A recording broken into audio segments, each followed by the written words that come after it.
Thank you for tuning in to Abundant Moments.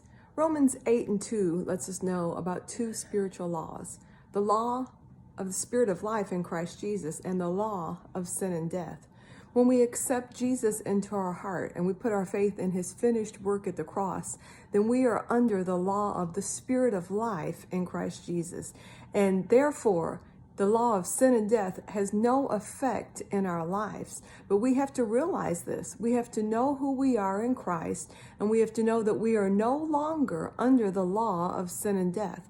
But with the law of the Spirit of life in Christ Jesus comes peace and joy and faith and happiness and wholeness and holiness. But when we're under the law of sin and death, then we're under guilt and shame and condemnation and fear and doubt and unbelief. And that is nowhere to live. But we need to learn to abide under the law of the Spirit of life in Christ Jesus. Because as Paul said in Romans 8:2, the Spirit of life in Christ Jesus has set us free. That law has set us free from the law of sin and death.